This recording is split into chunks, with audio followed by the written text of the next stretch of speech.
قلعة ميرانوس، وأتوقع فيها متحف وبحيرة ومكان جدا جميل. صاير أقبال اللون باك العكس السيد الثاني. هذا الحين المتحف هني، هذا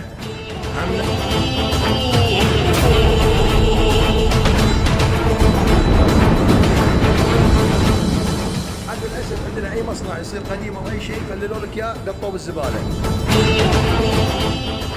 هذه الماكينه اللي هي تسوي شنو؟ هذا المصنع الاصلي كاو القطن قدامك كاو. هذا هو الحين مفللينه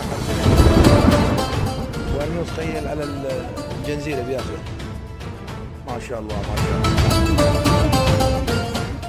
اذا انت مو فاهم شنو هذه اللي تسوي لك البكره اللي انت تشتريها مالت الخياطه. هذا المعمل كاو كله بكرات. طبعا هذا الحين متحف. هذا المصنع جدا جميل بس في عندي مشكله البطاريه بتخلص اذا ما لحقت عليها بدقائق اساسا. المتحف اللي هو الالوان شوفوا ولا شيء ينقط، كله ركب في المتحف. بنوا مبنى كامل اساس يحطون المصنع القديم في متحف. طبعا هذا الفكر الجميل فكر منه رجب طيب اردوغان.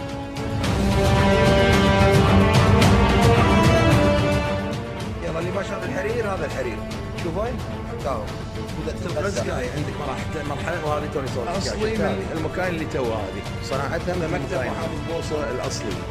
لما تقول لي الاتراك اللبس البدل فيهم ليش؟ لان مهنه هذه ازليه. هذه شغلتها اللي هو شنو؟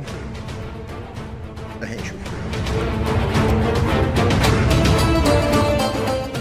اللي يوصل لكم وجه المتحف صراحه ما عنده سالفه، ترى مجاني ببلاش. هذا اللبس 1522 اصلي.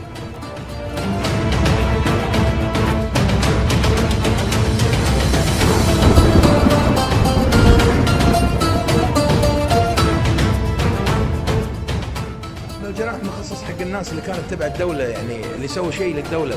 بتلاقي اغراضها كلها اسمه وشغله واغراضها كلها موجوده. شوف يعتزون في الناس اللي ناظرت الدوله. شوف حتى اهم شيء النعال موجود. هذه مكان الخياطه اللي وراي من سنه 1810 مكتوب تاريخها وملكيتها المنو وكلهم مصفوفين هنا. شوف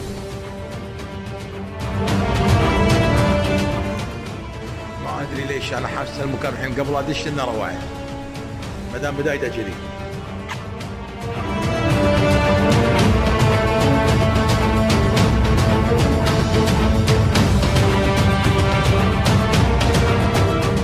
صراحه ولا اروع صراحه ضابطين